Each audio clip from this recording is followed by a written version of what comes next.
pueden simular un stroke isquémico y que en realidad no lo son.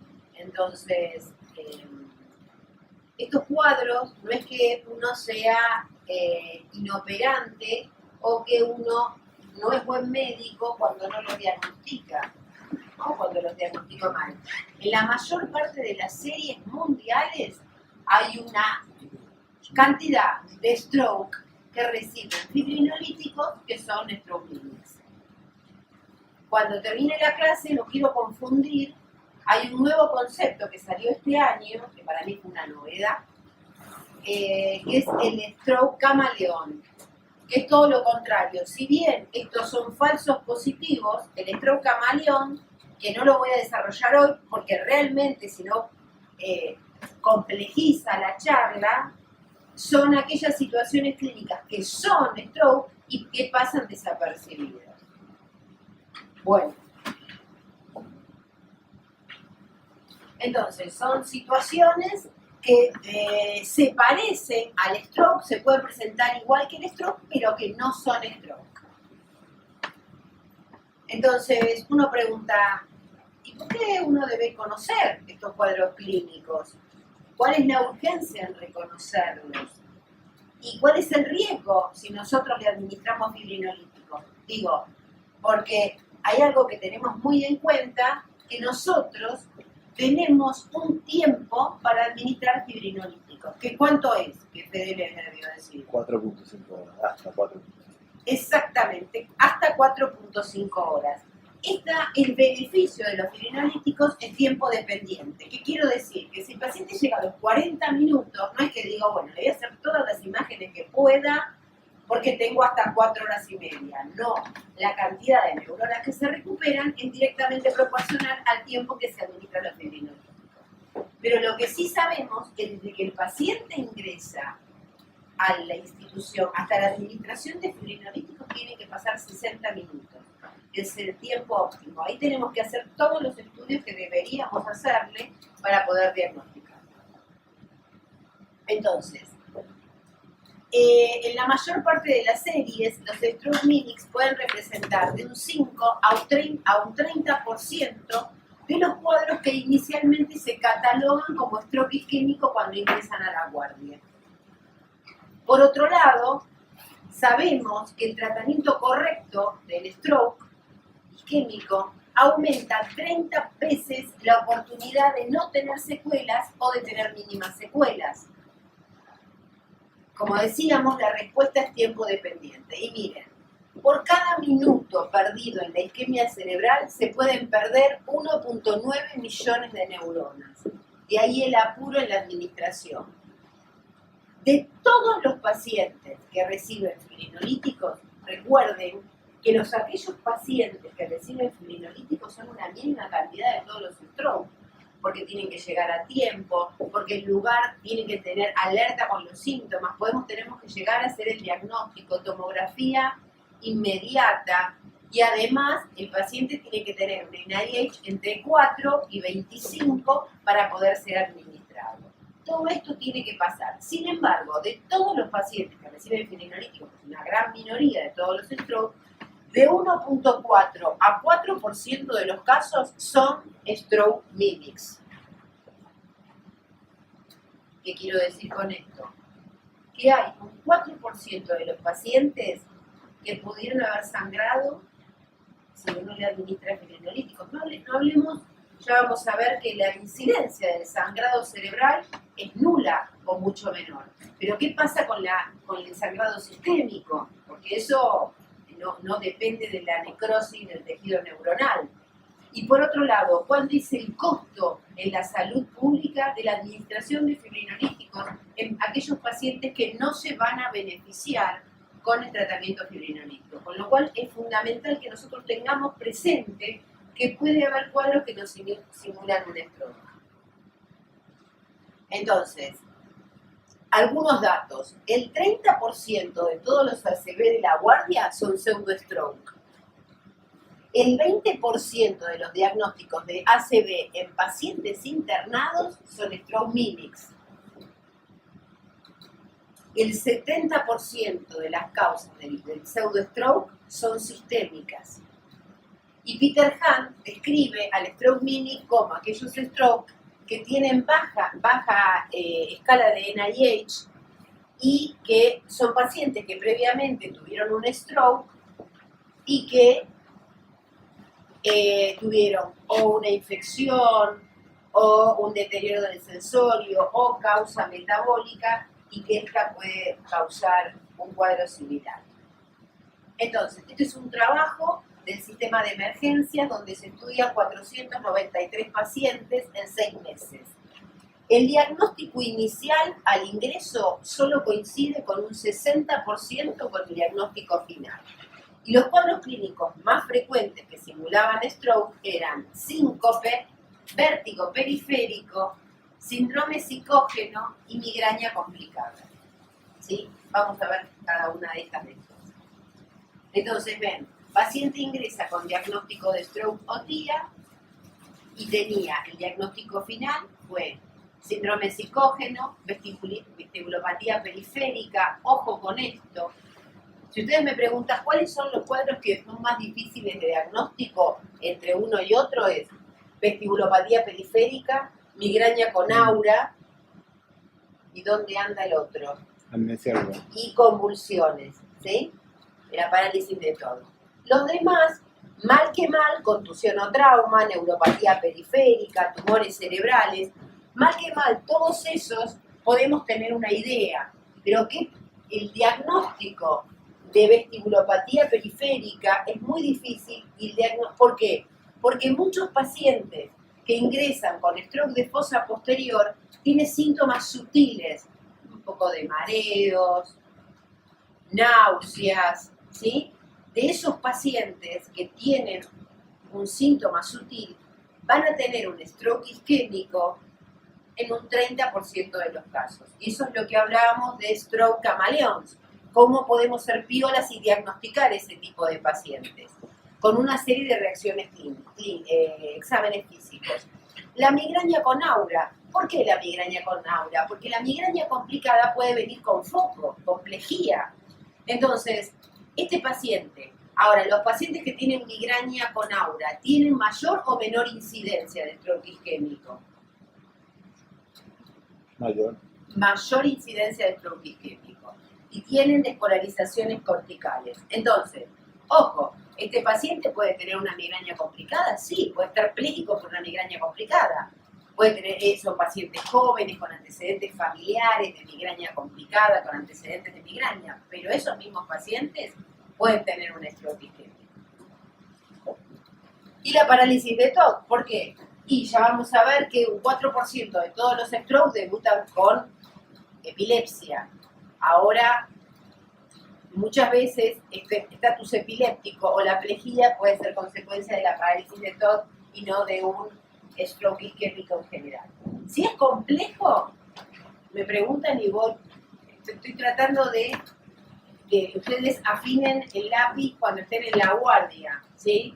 No para confundirlo, sino volvemos.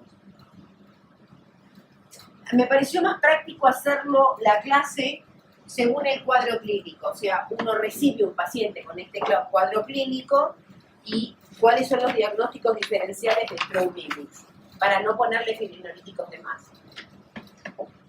Deterioro del nivel de conciencia o coma. ¿Cuáles son las causas que uno puede tener neurológicas, de isquemia, que pueden causar esto? Una es la oclusión de la arteria de Percherón, que es una variante anatómica donde los dos tálamos están irrigados por la arteria cerebral posterior. Y que una isquemia aquí, pum, causa coma, lesión talámica bilateral. Hay algunos reportes que dicen que la lesión unilateral talámica también puede generar coma. ¿Qué otro stroke del top de la basilar? Paciente que ingresa cuadripléjico y en coma. O lesión del tronco, ¿sí? Y alteraciones pupilares. ¿Cuáles son los cuadros clínicos que pueden simular coma? Bueno, causas infecciosas. Y acá tenemos la endocarditis infecciosa. Si el paciente está internado, es muy común que un paciente internado post cirugía cardíaca o posterior a la cirugía de un reemplazo de válvula, dentro de las 48 horas pueda tener coma. Ahora, estos mismos pacientes pueden tener stroke isquémico por debris, por lesión directamente, por desprendimiento de una placa. Bueno, entonces para nosotros va a ser fundamental ver el cuadro clínico del paciente. Tuvo fiebre, tiene lesiones en los dedos, tiene signos de embolización periférica. Recordemos que en la endocarditis infecciosa, ya sea válvula nativa o válvula protésica, del 20 al 40% tienen lesiones neurológicas. Muchas de ellas se caracterizan por embolias, abscesos, hemorragias, isquemia, meningitis o encefalopatía. Y entonces uno dice, bueno, nada, si le hago una resonancia a este paciente, rápidamente me doy cuenta de qué es.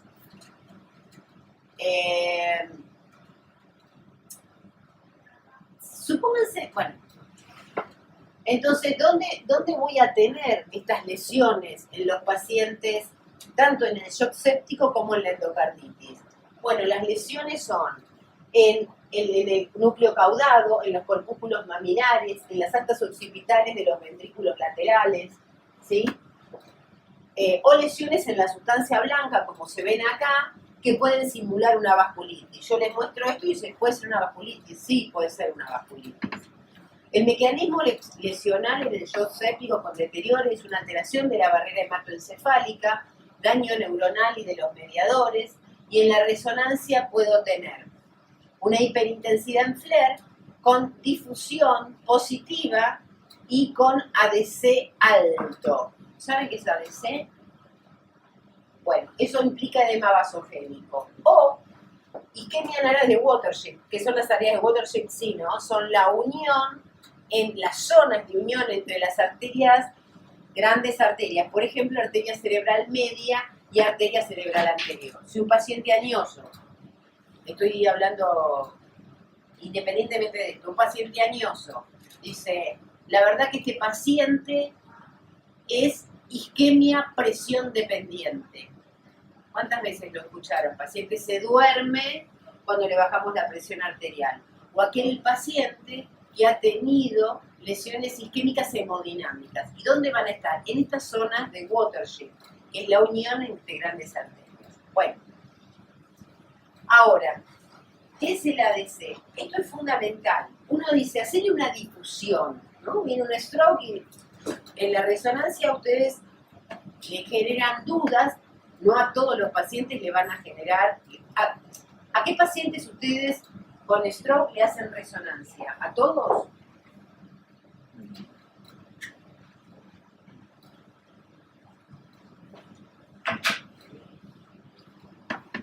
Fosa posterior, lo que se llama fosa posterior hay que hacerle resonancia para el diagnóstico, o sea, no para tratarlo, pero sí para diagnosticarlo, porque en la tomografía no vamos a ver las lesiones. Puede ser que vos no lo veas. Ahora, si este paciente, estoy de acuerdo, si este paciente tiene múltiples factores de riesgo y tiene clínica de stroke de fosa posterior, le aplicás los fibrinolíticos, algo que te genere dudas. Claro.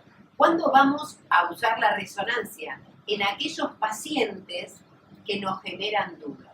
O en aquellos pacientes, ahí salió un artículo en la New England esta semana, bueno, ¿qué día es hoy? La semana pasada, de Wake Up Stroke, ¿no? Que nos va, el Wake Up es el paciente que se despierta con foco. Claro. ¿Qué hacemos? Ya está, no sabemos la ventana, entonces no le podemos administrar fibrinolíticos. Bueno, esos pacientes, aparentemente el mismatch, que es la alteración entre la difusión y la perfusión, uno podría administrárselo. Pero vayamos a esto. Yo le digo, che, hacer una difusión. La difusión es brillante, es positiva. Sí. Cada vez que uno vea una resonancia positiva para difusión, no quiere decir que sea una isquemia cerebral. Okay. Hay muchas lesiones que pueden ser difusión positiva y no son stroke. Entonces uno que le tiene que pedir, hacerle el ADC, que es el coeficiente de difusión aparente, que es la restricción en las moléculas de agua. Entre 0,8 y 1,2 es normal, menos de 0,4 por 10 al cúbico metros cuadrados sobre segundos es isquemia. Entonces uno le pide al médico de tomografía que por favor nos mida el coeficiente de difusión aparente, el ADC. Ven acá, se ve más negrito, ¿no? Intenso, sí. Miren, esto es por ejemplo, esto es un absceso cerebeloso. La difusión, ¿cómo es? Positivo. Positiva. Claro. Sin embargo, cuando le hacen medir el ADC no cae a menos de 0,4. Entonces, ahí está el diagnóstico diferencial. ¿Qué pasa con esto? Esto es un absceso claramente a nivel frontal. Difusión claramente positiva, brilla en difusión. Sin embargo, acá no cae el ADC. Entonces, es un absceso. Bueno, causa metabólica, otras causas que pueden causar coma. Bueno, obviamente lo que todos conocemos, la hiponatremia, cuando el sodio es menor a 115 en forma crónica o 120 en forma aguda. Y en los pacientes internados la causa más frecuente es el CIJAD.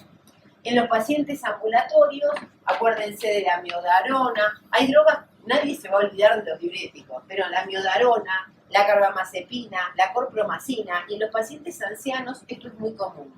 El paciente viejito está deprimido porque está viejito y entonces se le dan antidepresivos. Y empieza con hiponatremia. Yo he visto muchísimas hiponatremias en pacientes añosos, no así en pacientes jóvenes, con citalopram, fluoxetina, paroxetina, serotonina. La que menos causaría es la serotonina, pero igual a tiofilina o IECA. Bueno, otras causas pueden ser la hipernatremia, puede causar irritabilidad, letargia, convulsiones y coma, la hipercalcemia, ¿sí? Ya sea de origen tumoral o no de origen tumoral, desórdenes mentales, dificultades cognitivas, ansiedad, depresión, estupor y coma, la hipofosfatemia lo mismo, confusión, convulsiones y parálisis ascendente, y la acidosis metabólica con estupor y coma. ¿Qué otras causas? Bueno, la hipoglucemia, menos de 55 miligramos por decilitro, y además de los pacientes diabéticos que uno los deja en ayunas, por ejemplo, internados, que uno los deja en ayunas y dice, bueno, corregile y generamos hipoglucemia iatrogénica, o aquellos que toman la medicación y se olvidan de comer. Acordémonos que los beta bloqueantes, los antidepresivos, el estropropoxifeno y los IECA pueden generar hipoglucemia. La cetoacidosis diabética, el coma hiperosmolar, todos estos pueden causar alteraciones del estado mental, y si la osmolaridad es mayor a 2,20 pueden alteración del estado mental y más de 3,20 y más de 3,30 coma. Estos son casos clínicos para que nos familiaricemos. Este es un paciente de 24 años de edad, con déficit motor izquierdo, con un NIH de 7, ¿sí? Entonces llega a la guardia, 24 años, déficit motor izquierdo. Si yo les digo, ¿en qué piensan? En un paciente de 24 años con déficit motor. No, stroke isquémico, ¿no? En isquemia cerebral, ¿en qué piensan? ¿Cuáles son las causas de isquemia cerebral en pacientes jóvenes? Cocaína. Infeccioso. O drogas. Bueno, la cocaína puede generar lesión en forma crónica de la pared de la arteria y puede generar mayor incidencia de stroke isquémico. Eso puede ser una causa. ¿Qué otra causa? Puede ser tanto hemorrágico como isquémico. Pero bueno, sí, puede ser. ¿Qué otra causa? Vasculitis. Vasculitis, perfecto. Otra causa. Paciente joven. Disección carotídea. Disección carotídea, exactamente.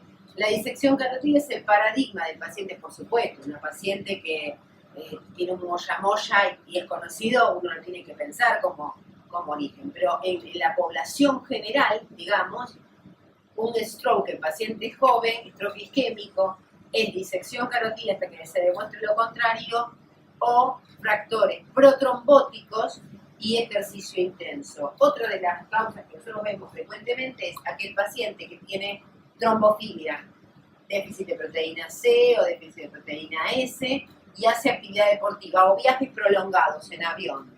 Y de repente hace un cuadro símil stroke isquémico o stroke isquémico OAIT. Y esto puede ser con foramen oval permeable, ¿no? Todo esto.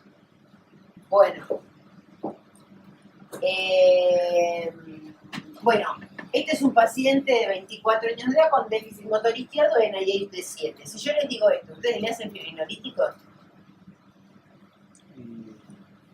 Debería hacerse. Sí. Exacto. Si yo no le hago el diagnóstico diferencial, este paciente tiene indicación de fibrinolítico, habiendo entrado en ventana, ¿no? Sin embargo, y le hacemos una resonancia, tiene una difusión positiva en la cápsula interna y una angioresonancia completamente normal, ¿sí? Bueno, este paciente tenía un insulinoma, la lesión no correspondía al NIH, tenía un NIH muy grande para la lesión tan pequeña. Entonces, ahí, en la resonancia, cuando se ubican las lesiones de hipoglucemia son corona radiata, ¿se acuerdan? Cápsula interna, ¿sí? Ahora vamos a ver el esplenium de cuerpo calloso y en la sustancia gris, en el lóbulo temporal occipital, ganglios de la base e hipocampo. Cuando la hipoglucemia es muy marcada y por mucho tiempo, puede dar origen a una isquemia, puede ser isquémico, ¿sí? Puede haber daño neuronal irreversible. Bueno, el hipotiroidismo, que puede causar estupor, coma, bradicardia, acuérdense de la amiodarona, o el hipertiroidismo, que puede producir hasta convulsiones. Otra de las causas es la encefalopatía hiperamoniémica, que causa somnolencia, convulsiones, en la insuficiencia hepática, ¿sí? En la ingesta crónica, en la ingesta de ácido valproico con intoxicación de ácido valproico.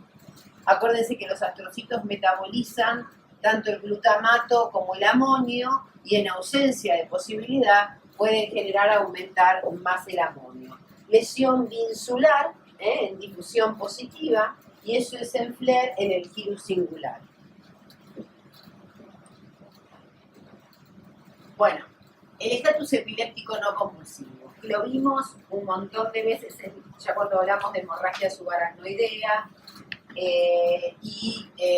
también que son movimientos sutiles o sin ellos, que habitualmente se acompañan de un paciente que ha tenido convulsiones o no, y el paciente tiene deterioro del sensorio. Obviamente que podemos estar ante dos cuadros clínicos. Paciente que está internado y tiene una hemorragia subaracnoidea y un daño estructural. Es más fácil pensar en esto y nadie se le va a ocurrir hacerle fibrinolíticos. Ahora, si el paciente tiene convulsiones en la casa, tuvo un estatus e ingresa con deterioro del sensorio, uno bien puede pensar que esto es un stroke isquémico de tronco y sin embargo puede tener un estatus epiléptico no convulsivo. Bueno, el periodo posictal es el paradigma, la apariencia de todo es el paradigma de un paciente que ingresa después de una convulsión complejía. ¿Y quién les va a sacar de la cabeza que eso no puede ser un stroke isquémico?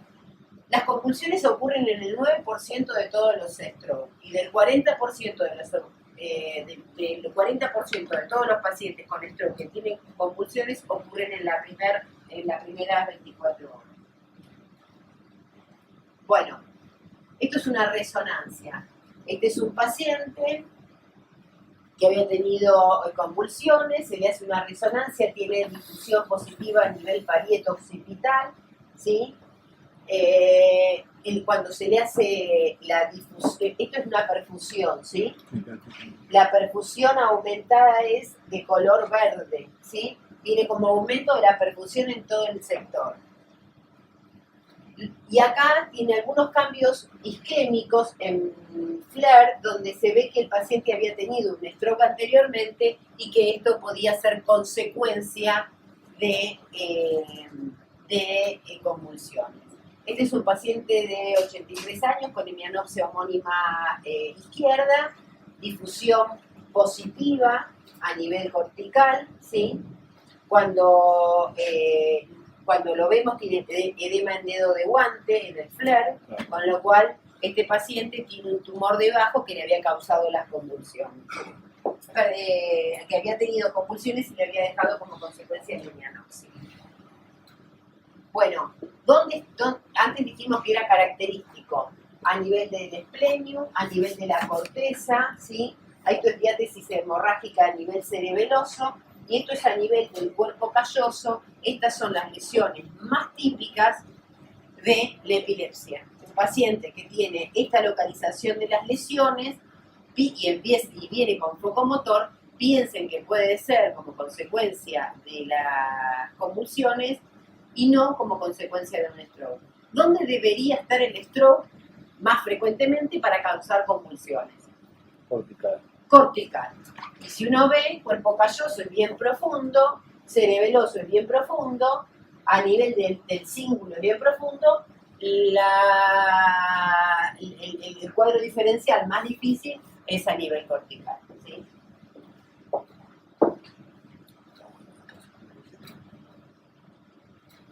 Bueno, de nuevo, esta es una mujer de 48 años de edad con hemiparesia izquierda aguda y afasia, con un NIH de 14. Si el paciente tiene un NIH de 14, ¿cómo piensan ustedes que la lesión es? ¿Grande, chica? Grande. El paciente tiene una isquemia grande. Entonces se le hace una difusión y uno ve que tiene difusión positiva a nivel del pulvinar y a nivel de la corteza, que no correspondería a la zona que la paciente tiene, ¿sí? Y en esta zona, en la zona de perfusión, hay una hiperperfusión en la zona. Si uno tiene un stroke isquémico, hay claramente una hipoperfusión, no una hiperperfusión.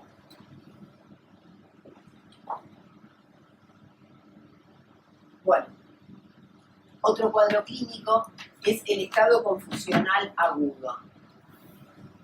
¿Dónde se loca? El paciente ingresa confuso, o está en la guardia, o viene después de una cirugía cardíaca, o después de un posoperatorio común, un posoperatorio de una lesión cerebral, y ingresa confuso. ¿Es frecuente? Sí.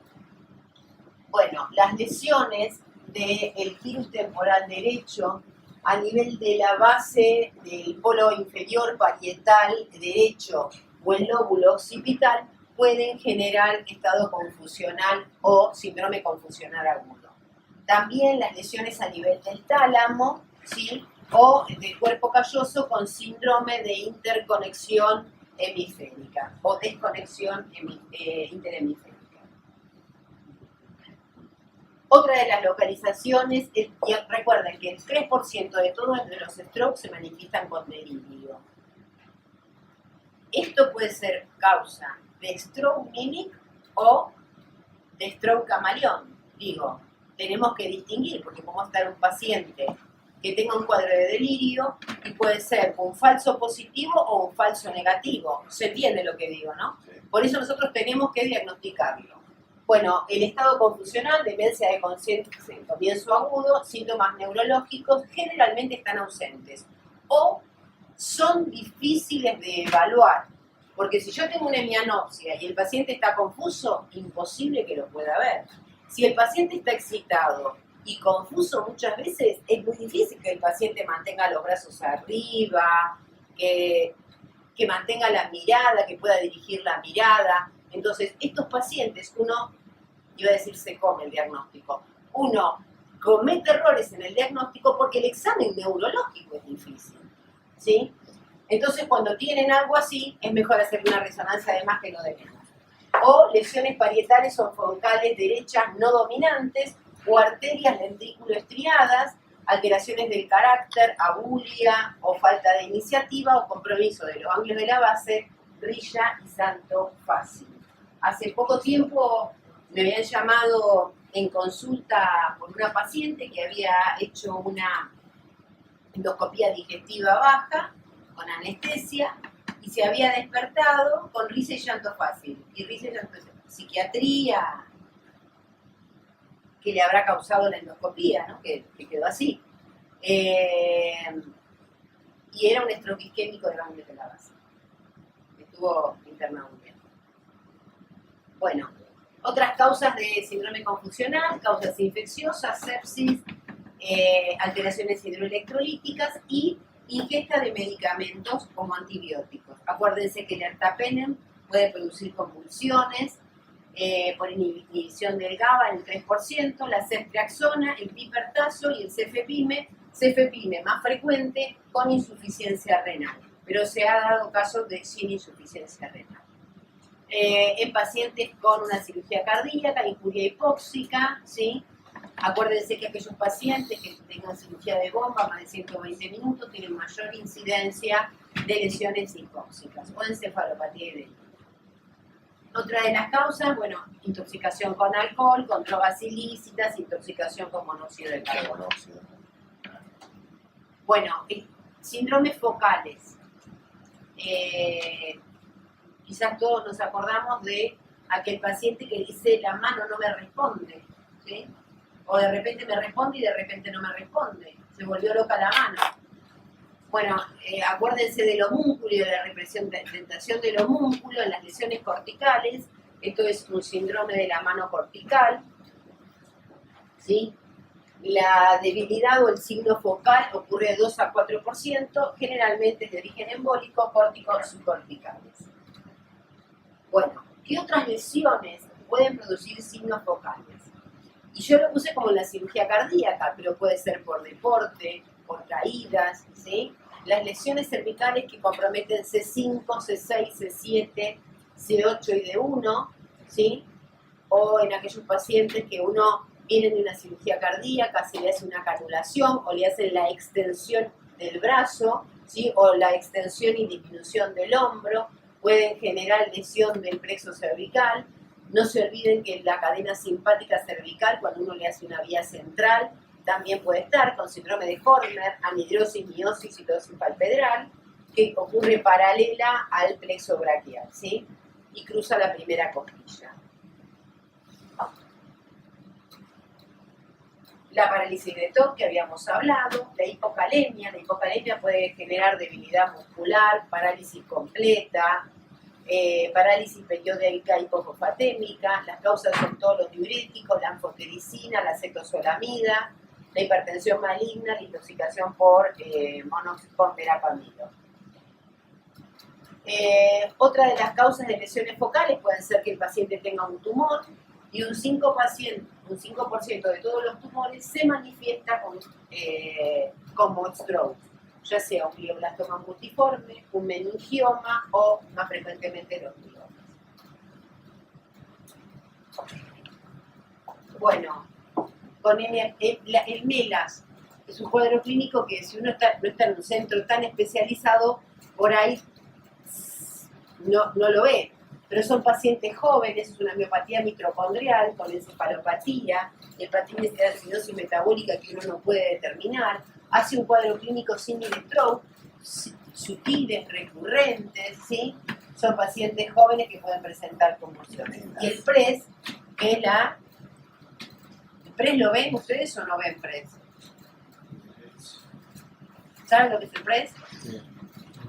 Son las lesiones más frecuentemente a nivel occipital que se dan por alteración de la barrera hematoencefálica en pacientes con hipertensión arterial y se debe a una disregulación de la barrera hematoencefálica. Se puede manifestar con edema citotóxico y con convulsiones. Este es el MELAS, es una resonancia en el MELAS, donde el paciente ingresa con 51 años de edad, mujer, en hiparesia y afasia. La difusión es positiva, bien brillante. Sin embargo, cuando se le hace una perfusión, tiene disminución del ADC en forma bilateral, una angioresonancia completamente normal. A ella se le hizo una espectroscopía con pico de lactato y a los que tenían antecedentes de MELAS, a los 15 días se ve resolución de este cuadro y un cuadro clínico a nivel occipital. Difusión positiva. Tumores. Los tumores por ahí son más frecuentes de verlos, ¿no? 38 años en mi parecia izquierda, uno le hace, generalmente cuando le hace la tomografía ya puede ver algo de edema, disminución de los surcos, disminución de la ínsula si es más profundo, y uno le hace una resonancia, esto tiene diátesis hemorrágica, ya tiene transformación hemorrágica, y uno ve el edema y la zona a nivel bien cortical, habitualmente son corticales. Bueno, esto también, ¿sí? Son tumores, a nivel, uno tiene que hacer siempre en estos pacientes una angioresonancia, Acá ven una lesión bien redondeada a nivel cortical, ¿sí? Con una alta resonancia negativa. Migraña con aura, y esto es lo que hablábamos. ¿Qué es lo característico? Cuando le hablaron de cortical split depression, además de haberle dado yo en hemorragias subaracnoideas, le habló Federico de despolarizaciones corticales, ¿no? Sí, habló. Habló. Sí.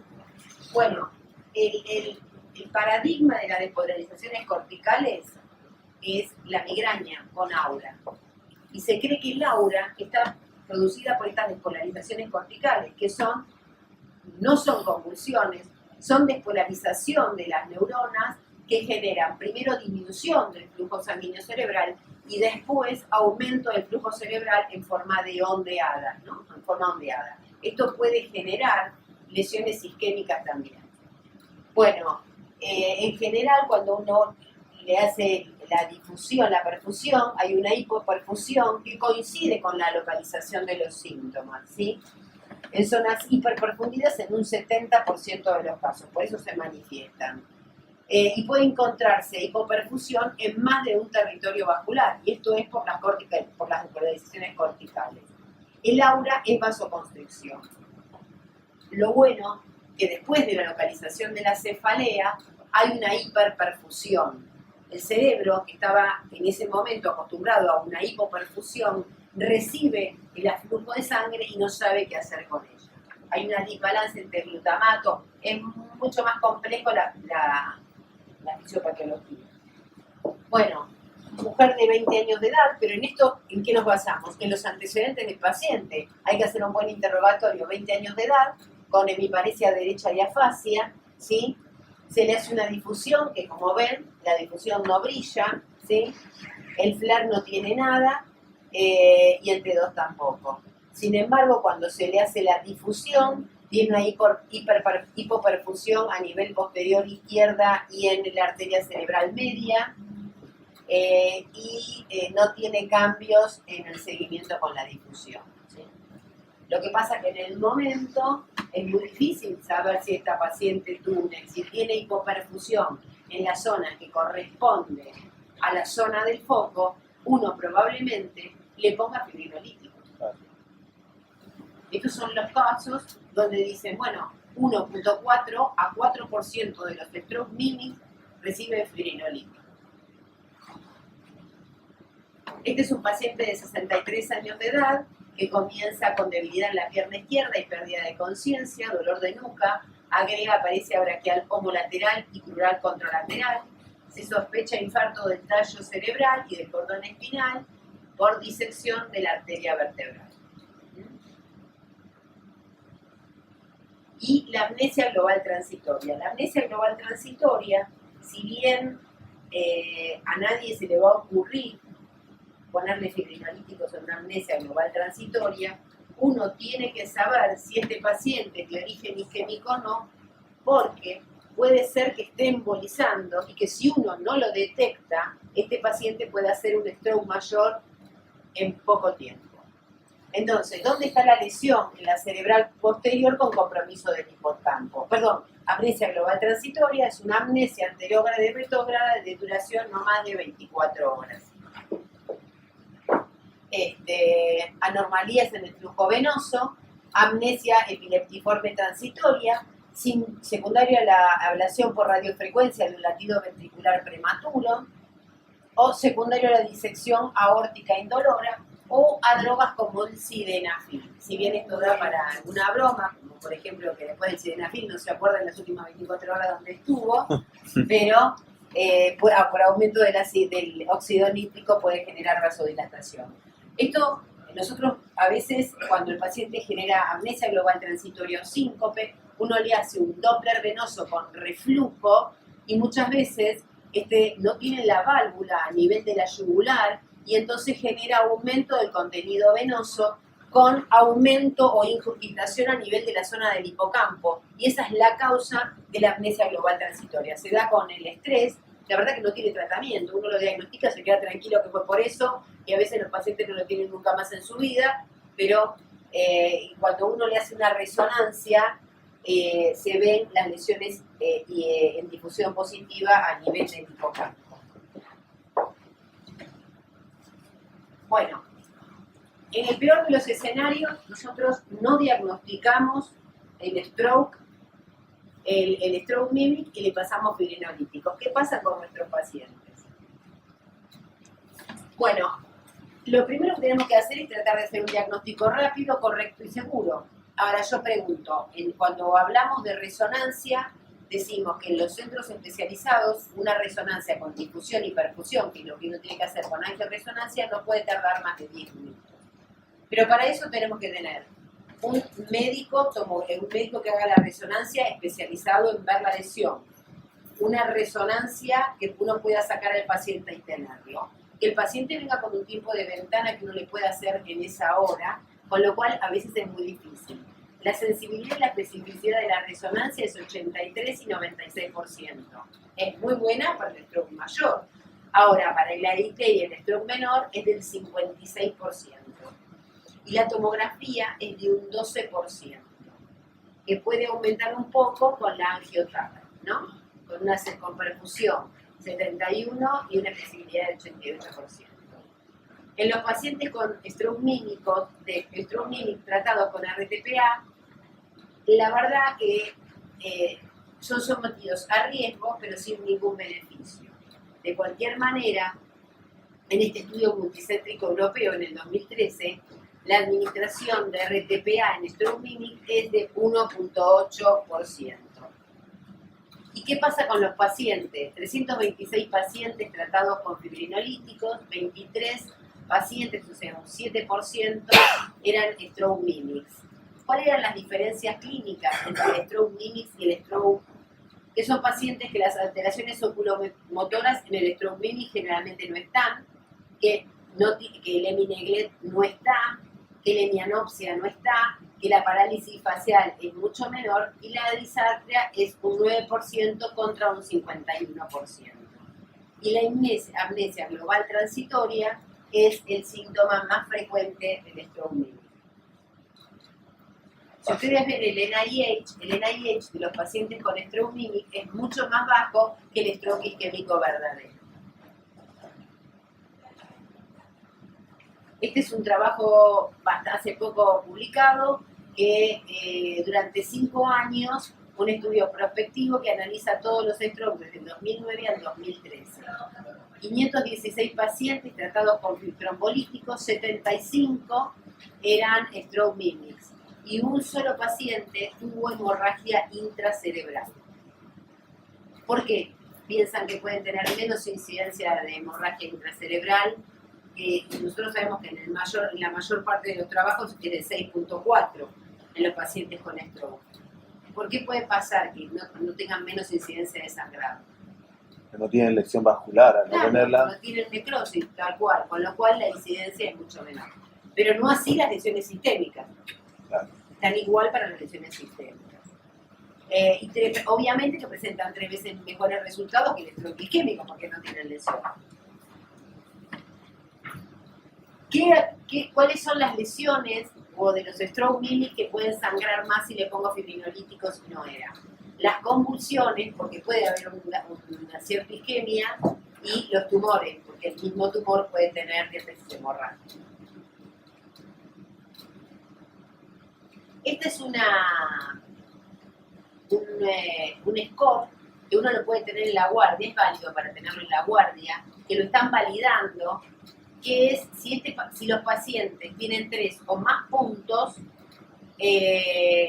tienen mayor incidencia de stroke mimic. Entonces, ausencia de parálisis facial, historia negativa de fibrilación auricular, edad menor a 50 años, presión arterial sistólica menor a 150, historia de convulsiones, síntomas sensitivos en ausencia de paresias. Más de 3, 90% de sensibilidad y 91% de especificidad para stroke mimics. Valor predictivo positivo, 93%. Valor predictivo negativo, 83%. Y con un FABS mayor o igual a 4, tiene una especificidad de 98%. Así que uno la puede usar en la guardia como para tener una idea. Sí, si quieren hacer alguna pregunta de esto. Aprovecho que estás con nosotros hablando del show. No sé si leíste el trabajo de este sábado, de la trayectoria Hasta las 24 horas. a las 24 horas. Un poco, Perdón, la trombectomía. la trombectomía. Esto es con mismatch, con difusión-percusión. Sí. Sí, digamos, esto un poco era lo que uno intentaba hacer en estos pacientes, ¿no? Ahora está más avalado. ¿Ustedes saben lo que es el mismatch? O sea, que tiene trastorno de la perfusión sin todavía tener compromiso en la difusión, ¿no? Exacto. Si tengo alguna imagen acá, déjame ver qué tengo.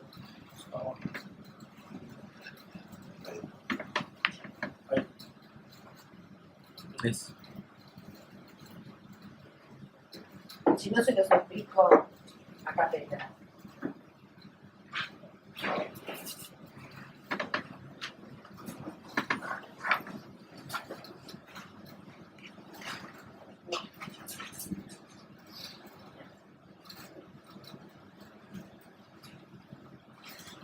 La clínica, la clase, estoy con el hospital mientras que en la 14 me subo allá arriba y Sí, luego voy con ahí en Sabrina. criminolítico por ahí tengo algo. Sí.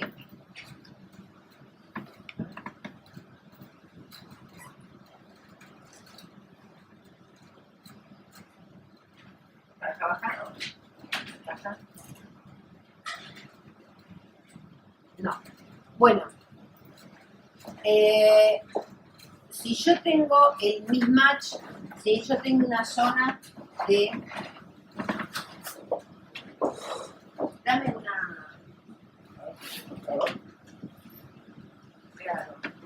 una hoja.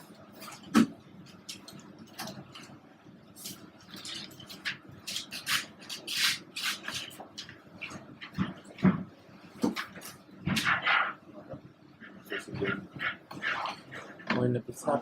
Observa. Levanta la. Ah, me tiene engañado. Apaga el video. Yo no abro internet. ¿Y esto lo apago? No, ahí está. Ya. ¿Eh? Hay dos más, doctora. Por si le sirve. Silencio. Le pido mil disculpas, estoy horrible mal dibujando.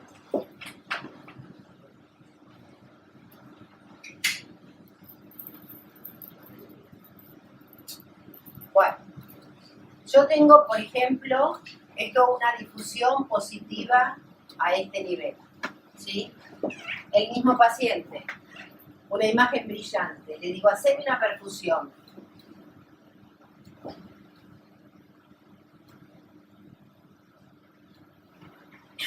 Y la perfusión está alterada en todo esto.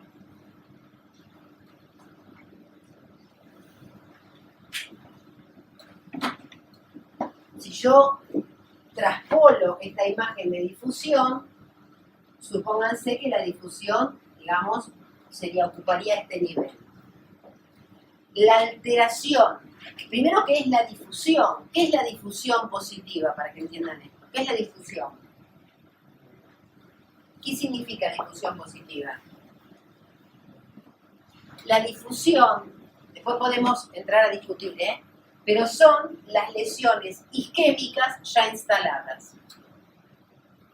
Después podemos discutir si la resonancia muchas veces aumenta esta zona y en esta zona no hay una alteración de tejido viable, muchas veces es menor, pero en general difusión positiva implica que esta zona está las neuronas no recuperables.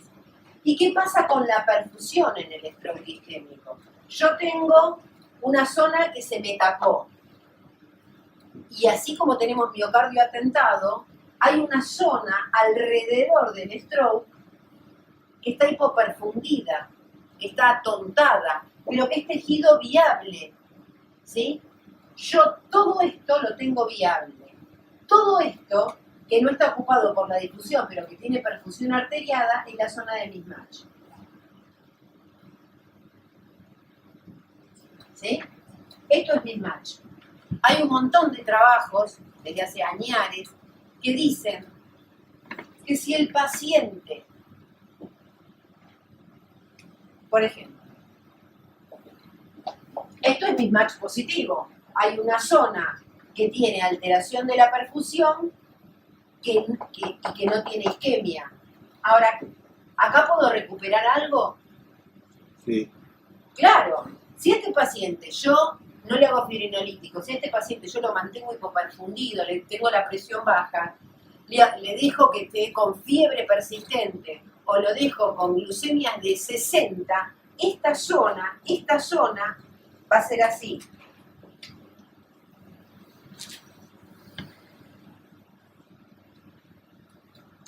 Porque la difusión crece a lo largo, ¿sí? Voy a aumentar la zona de la isquemia. O sea, yo no pude ponerle fibrinolíticos. ¿No lo trato? Sí. Le trato la presión arterial, lo dejo hipertenso, le manejo la glucemia, le bajo la fiebre, le mido fiebre de origen central y todo esto me va a disminuir el área del histórico isquémico. ¿Por qué? Porque tengo mismatch. Ahora, ¿qué pasa si este paciente le hago una perfusión? Y la perfusión es esto. Perfusión. La perfusión. Le hago una perfusión y la perfusión no abarca todo esto, abarca solo esto.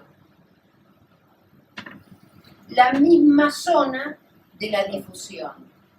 ¿Tengo tejido para recuperar? Sí. No, eso es el área de penumbra, ¿no? Exactamente, todo esto es el área de penumbra. Si yo no tengo área de penumbra, no tengo que recuperar. Entonces, en esto se vayan la mayor parte de los trabajos de antes que hablaban de el tiempo de fibrinolíticos dependiendo del mismatch. También se hace con tomografía con perfusión. Por ahí uno está más acostumbrado a verlo con la resonancia porque es más llamativa y en cambio la perfusión te la tienen que informar, no es tan fácil, ¿no? En la tomografía. Pero esa es la zona de mismatch. O sea que si el paciente tiene mismatch, tiene más posibilidades de... A ver, si yo tengo esta zona de difusión positiva, todo esto en la misma zona, la verdad que las posibilidades de recuperar ese paciente van a ser menos. Y además tengo mayores posibilidades de transformación hemorrágica. Y en eso también, porque la trombectomía, si bien uno no le pone los fibrinolíticos sistémicos, el hecho de reperfundirlo genera transformación hemorrágica de la misma manera. ¿Sí? ¿Se entendió más o menos el mismatch? O sea que clínicamente con tomografía por ahora seguimos con las 4 horas y media. Con las 4 horas y media. El tema es, ¿qué pasa con el wake up stroke? Con el paciente que se despierta y no sabemos el tiempo. Uno dice, bueno, no le hago nada. Y la verdad que es un paciente que hoy por hoy uno intenta hacerle esto, resonancia. O qué pasa con ese paciente que estamos en el límite, ¿no? Que nos genera duda. Tiene 4 horas y media, o vino con 5 horas. Nosotros en la época no te digo, en la época pre-trombectomina vino un médico que estaba haciendo un procedimiento endovascular y cuando le estaba haciendo se le cae la mano. En vez de tratarlo en el centro donde estaba, lo derivan a Fleming. El tipo era la época que era 3 horas, ¿te acordás? Con 3 horas. El tipo vino con 3 horas y media y con una NIH re alto, tenía 20 de NIH. Todos decíamos, chao. nada, no se va a poder hacer nada. Lo bajamos a resonancia, le hicimos perfusión, en aquel momento no había demasiado trabajo, pero la verdad que era un médico, viste que nosotros nos ponemos un poco más altruistas ahí. Y tenía una zona de isquemia chiquitita y todo era perfusión alterada. Le pusimos fibrinolíticos más allá de las 3 horas. El paciente está operando. Recuperó de íntegro. Pero porque tenía una zona de penumbra enorme. Tejido recuperable. Así que... ¿Y vos pensás que todos pasamos con cardiología, que los fibrinolíticos fueron cayendo un poquito en desgracia para que sea todo intervencionismo? Me parece que, bueno, estás tocando un tema reálgido. Hay una discusión hoy por hoy en cuando es M1 o M2. Porque algunos sostienen que si vos tenés una lesión M1 y M2 y haces fibrinolíticos, lo que haces es romper el trombo. Y entonces se puede disparar más allá. Y cuando lo vas a sacar, ya no lo puedes sacar. Porque el trombo ya se fue o tiene una lesión chiquitita, más lejos. En cambio dice que si directamente, si lo hubiera hecho en una lesión M1, M2, o A1 o A2, directamente trombectomía sin fibrinolíticos, se podría haber sacado el trombo sin daño distal. Esto es una discusión actual que todavía no se ha llegado a saber por qué.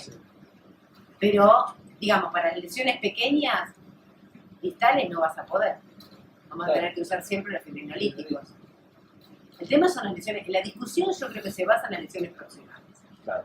¿Qué se hace? ¿Es beneficioso el fibrinolítico previo o no? Que todavía, claro, todavía eso está en veremos.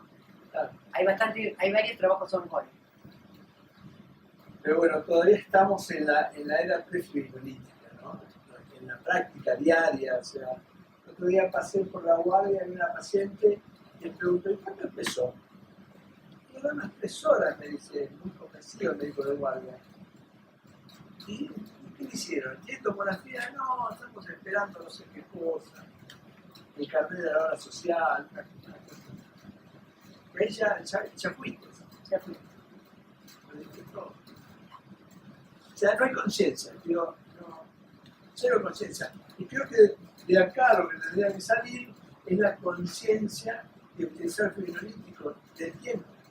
O sea que hace un tiempo me derivaron, hace 2 meses, 1 mes y medio, un mes, me derivaron un paciente y me llama el director del centro, mirá, a mí me importa mucho la historia, es un chico que trabaja con nosotros y qué sé yo, El padre, divino, iba manejando, ¡tuc! Se siente que se marea, se quiere levantar, no puede, plejía. Lo llevan ya al hospital, entra al hospital con plejía, al cabo de Punti, nada, entra en 30 minutos. Nada le hacen. El paciente era un stroke de tronco. Quedó con diglucia que estamos rehabilitando. El foco motor lo recuperó en 1 hora. Había tenido una zona de penumbra tremenda. Debió ser embólico y tuvo una zona de penumbra tremenda. Yo decía, qué raro este tipo. Y me llamaba interesado. Me llama y le digo, ¿y yo qué soy? Le digo, sí, le digo, pero es una pena. ¿Cómo se comieron los fibrinos? Nunca más me llamó el tipo. La Rancheta es una estúpida. Digo, ¿cómo se comieron los fibrinolíticos? Pobre tipo. La verdad que no hubiera tenido nada. Nunca más me llamó para decirme que estaba preocupado por este pobre hombre. Es culpable. Y no, porque además este es un top 10 de otra obra social. Entonces, nada, yo inocentemente le digo, ¿en cuánto? ¿Y no le pusieron fibrinolítico? Le digo al tipo. No, me dijo, ok. Pero bueno, vos mirá, ¿no? Un tipo que se recuperó totalmente. De una semana a otra de venir con el andador, vino sin andador y caminando. Pero con la sonda puesta por la dislusia.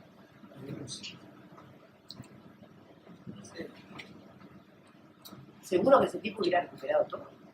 O por lo menos tenía esta chance. Claro. El tema es claro, el tema es que le hagan al tiempo. Y que lo reconozcan. Por eso, cuando uno dice, es muy común que una IT, no, fue una IT y lo manden por consultorio externo. No, porque ese paciente tiene un 30% de hacer un stroke mayor en las próximas 24 horas. Claro. Entonces, hay IT que entra, hay IT que se queda para estudiar. Es muy importante. Yo creo que ahí es el punto de corte que nosotros podemos hacer. Claro. También lo que uno ve en la práctica diaria, digamos, no el training, porque el training, digamos, es una situación muy especial. Pero yo lo que veo en todos los strokes que vemos, que no tienen un estudio exhaustivo vascular. O sea, el paciente se va, hoy en día vos a un infarto de miocardio lo estudian hasta las últimas consecuencias. Cambia un stroke, tiene el stroke y lo mandan para la casa con aspirina y listo. No le Sí. hacen más un estudio. Nada más. Este paciente vino sin con la resonancia. Nada más. No tenía vasos de cuello, no tenía transcraniano, no tenía callado aórtico. Entonces decís, ¿y si no la anticoagulás, qué pasa? Ni hablar del ESU, ¿no? No quiero meterme en un tema escabroso de origen, pero la verdad que difícil. Vos pensás, aprovecho de preguntar, hoy en día con el todo ya, digamos, el tema del foramen oval permeable, cada día, digamos, tiene más, hace unos años no nos imaginábamos el foramen oval permeable. Por ejemplo, los clínicos comunes no era una cosa que uno le iba a buscar. Hoy en día, más o menos, ya cada día uno sabe que en un paciente puede haber un foramen permeable, más si es un paciente joven, etc. Mi pregunta es, ¿vos le harías estudios a todos en busca de foramen oval permeable? No. A ver, el 70%, del 60 al 70% de la población se cree que puede tener foramen oval permeable asintomático. Entonces, que un paciente tenga foramen oval permeable no quiere decir que sea el origen del stroke. Lo que pasa es que si el paciente tiene foramen oval permeable y tuvo un stroke, uno está obligado a estudiar factores protrombóticos, a estudiar otras lesiones, si fue causa o no. A veces tienen foramen oval permeable y FA, qué es y qué es. Hoy se estudia la escala de Rose para foramen oval, a ver qué pacientes tienen Rose positivo o no. A ver. ¿Esto se me puede borrar? Tengo uno. Prendeme el coso y... Ah, pero podemos bajar el. ¿Borrador tienen o no borro con Sí, no. ¿Qué, ¿Querés proyectar? Quiero... No, bajamos en la pantalla. Ah, bueno. Más fácil. Fríamente. Perfecto. Bueno, emprender, ¿no? Ah, hay que Sí. prenderla. Está arrancando. La máquina está prendida. Espera que Ahí va. se voltee. Ahí está. ¿Qué tengo que hacer? Esperar. Porque la computadora no se apagó nunca. En un momento.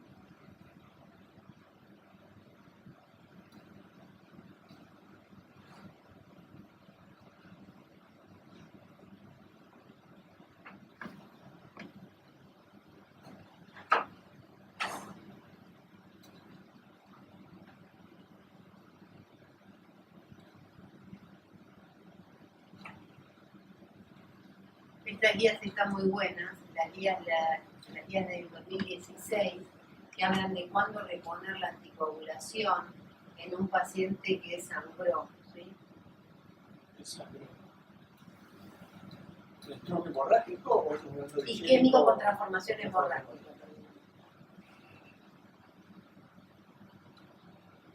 Prevención secundaria del foramen oval permeable. No la preparé para hoy, no me maten.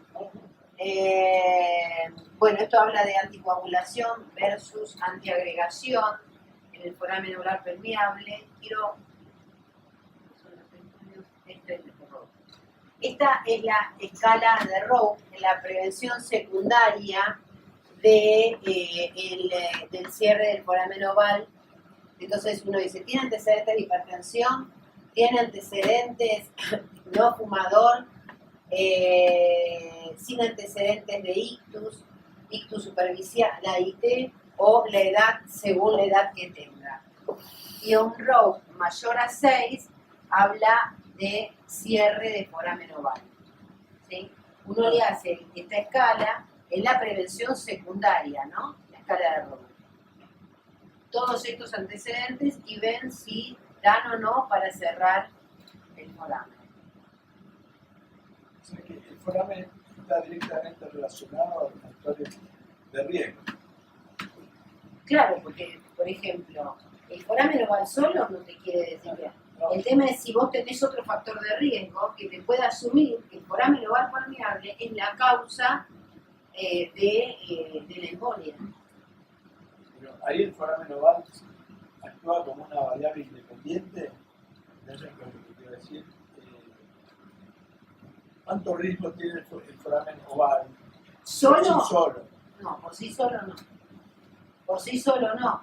Uno cuando tiene un paciente con foramen oval está obligado a estudiar si esta es la única causa, porque por ahí tiene un foramen oval, pero tiene un FA. Vale. Entonces la causa es el FA, o sea, por más que vos le cierres el foramen oval, claro, que nos ha pasado, pacientes que es muy difícil saber si es por él, y vos lo anti, o sea, no lo vas a hacer. Lo primero que uno hace es anticoagularlo en esos casos. El hecho es, vos lo anticoagulás y estás más o menos bien protegido. Ahora, la pregunta es si ese paciente tiene contraindicación para la anticoagulación. ¿Qué haces? ¿Tiene con FA? Claro.